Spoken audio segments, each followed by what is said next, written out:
Hello everyone, and welcome back to our channel. We're so happy to see you here today.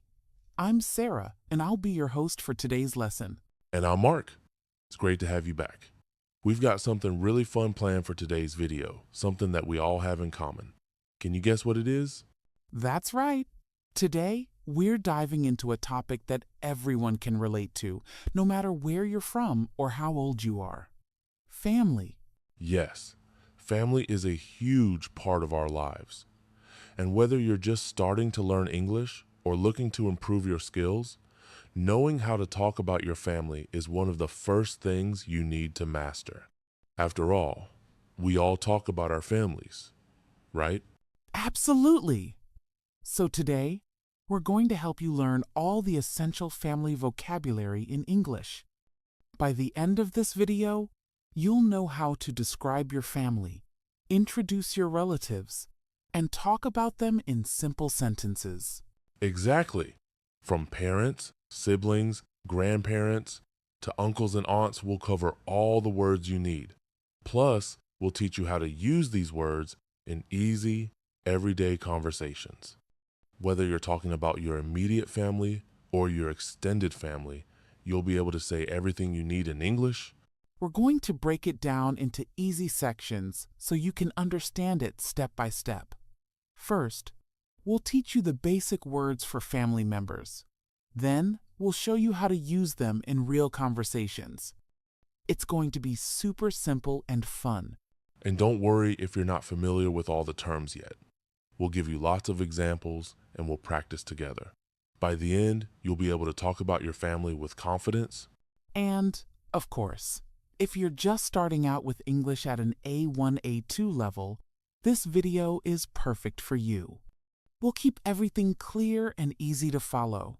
So no matter where you are in your learning journey, you'll be able to keep up and improve your English. We also want to make sure you're getting the most out of this video. So, feel free to pause the video at any time, repeat the examples, and practice saying the words out loud. The more you practice, the better you'll get. Yes. And before we jump into the lesson, we have just a small favor to ask. If you're enjoying our videos and you want to see more, please hit that like button. And don't forget to subscribe to our channel. This way, you'll never miss a lesson, and we can keep bringing you helpful content to improve your English skills. Also, share this video with your friends who are learning English too. It's always great to practice together. So go ahead, hit that share button, and help others learn. All right, now that we've got all the important stuff out of the way, it's time to get started. Today's lesson is all about family vocabulary in English. Are you ready, Sarah? I'm so ready, Mark. Let's dive into it. All right, let's get started with the basic family vocabulary. Today, we're going to go through the most common family members and how to talk about them in English. Don't worry, we'll make it easy for you. Let's start with the immediate family, the people who live in your house with you, or the closest members of your family. Yes. So, the most important family members are parents. This word is used for your mother and father. Mother is the woman who gave birth to you, and father is the man who did. In English, we also use mom and dad as informal, everyday ways of saying mother and father. For example, you can say, "My mom is very kind. My dad works in an office." Exactly. You might also hear mum instead of mom, especially in British English, and it's pronounced a bit differently. For example, my mum loves cooking. My dad is a teacher. Right?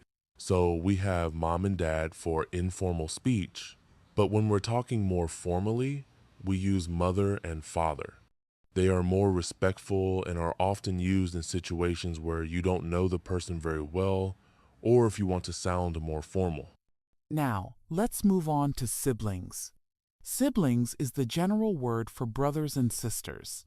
So, if you have brothers and sisters, they are your siblings. If you have a brother, you can say, "I have one brother," or "My brother is older than me." If you have a sister, you would say, I have two sisters, or my sister is very funny. Exactly. And here's something important to remember. We don't usually say a sibling when talking about one person. Sibling is the general word for brother or sister. But when talking about more than one, we say siblings.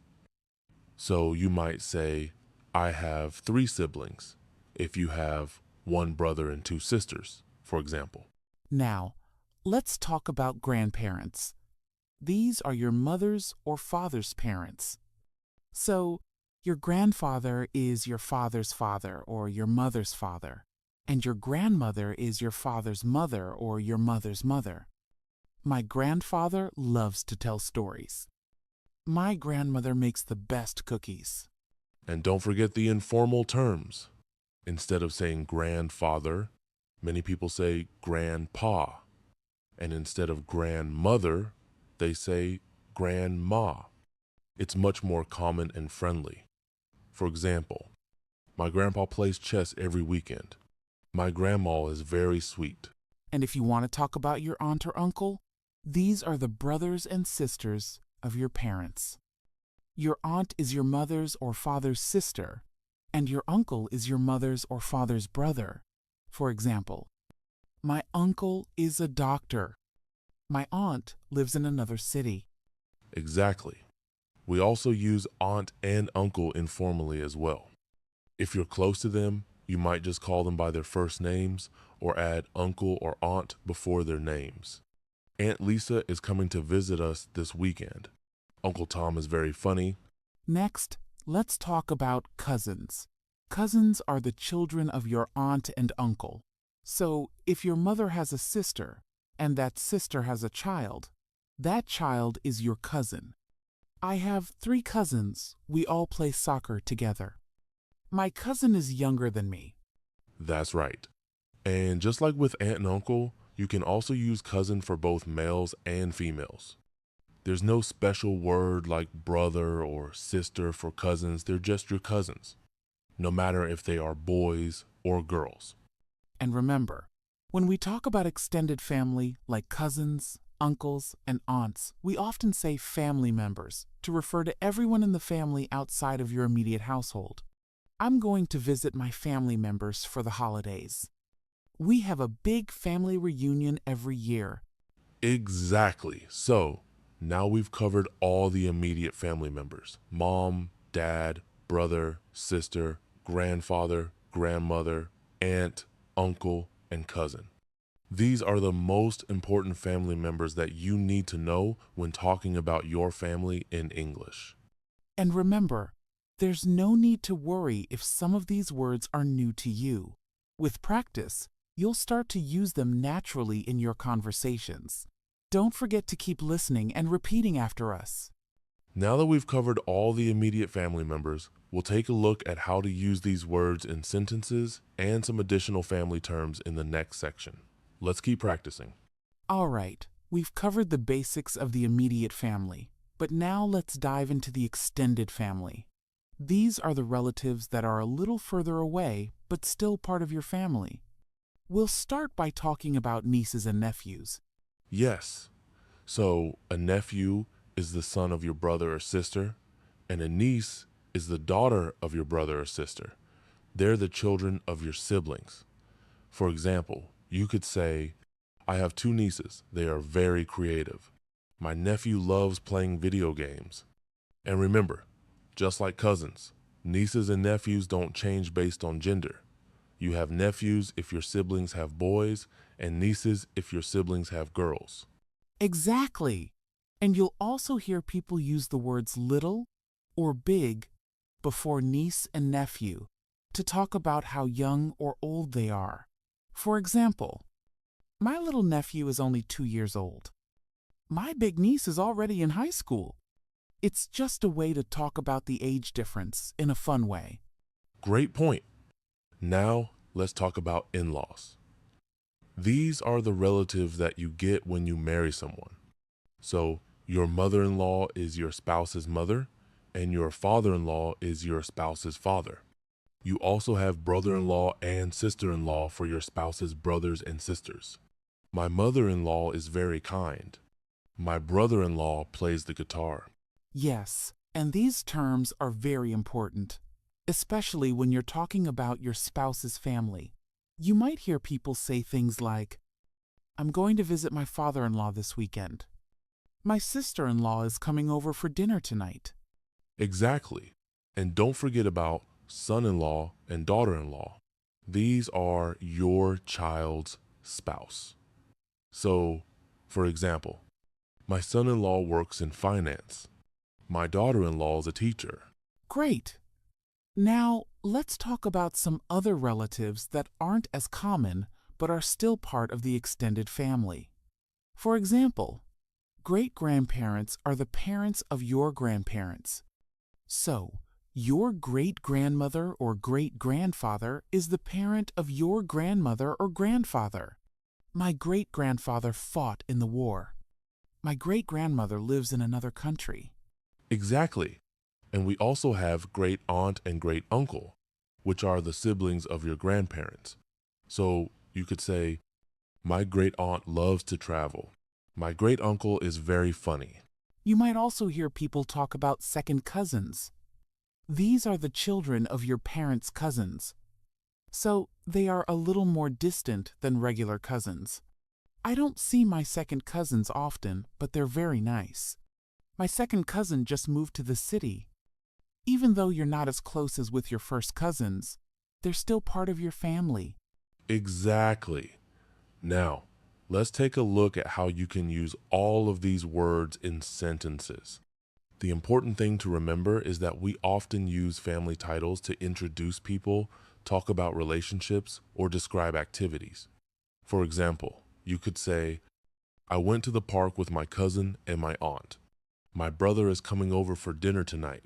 We're going to visit my grandparents this weekend. And these family words are great for creating more complex sentences. So instead of just saying, I have a brother, you could say something like, I have a brother and a sister. My brother is older than my sister. Or, instead of saying, my aunt is nice, you could say, my aunt is very nice. She loves to cook and often invites us over for dinner. That's right. You can add more details to your sentences to make them more interesting. For example, my grandfather is 80 years old, but he's still very active and enjoys walking every morning. My cousin lives in another city, but we talk on the phone every week. Yes, and don't forget that using words like big, small, close, or distant can help you describe your family relationships more clearly. For example, I have a big family. I have lots of cousins, uncles, and aunts. I'm very close to my parents, but I don't see my distant cousins very often. Exactly. Describing your family in English is all about using the right vocabulary and adding a bit of detail. This helps the listener understand not only who your family members are, but also how you feel about them and what your relationship is like. So now, you should have a good understanding of how to talk about both your immediate and extended family. Don't forget, the more you practice using these words, the easier it will become to use them in your conversations. Yes, and we hope these explanations and examples help you feel more comfortable when talking about your family in English. If you ever get confused, just remember to take it step by step, and don't be afraid to make mistakes. The important thing is to practice. Wow, we've covered a lot today, haven't we? From immediate family to extended family, we've learned so many important words in English. Now, you should be able to talk about your family in a clear and confident way. That's right. To quickly review, we talked about family members like mom, dad, brother, sister, grandfather, grandmother, aunt, uncle, and cousin. We also learned about the extended family, such as nephews, nieces, in-laws, and even great-grandparents. Exactly. And we didn't just stop there. we showed you how to use all these words in full sentences and how you can add extra details to talk about your relationships with your family. You can now say things like, "My cousin is very creative," or "My uncle lives in another country." Exactly. And remember, it's not just about knowing the words, but also practicing using them in sentences. The more you use these words in your daily conversations, the more natural it will feel. Don't be afraid to speak about your family, whether it's in English class, with friends, or even in online conversations. That's the key practice. And don't forget that your family is an amazing topic to talk about because it's something everyone can relate to. You'll feel more confident speaking English when you talk about the people you know best, your family. Now, we want to hear from you. In the comments, tell us about your family. Who is in your family? How many brothers and sisters do you have? Do you have any cousins, aunts, or uncles? Try using some of the new vocabulary you've learned today. We love reading your comments, and it's a great way to practice what you've learned. And if you like this lesson, don't forget to hit the like button. It helps us a lot and lets us know that you enjoy our videos. Yes, and make sure to subscribe to our channel so you can keep improving your English with us.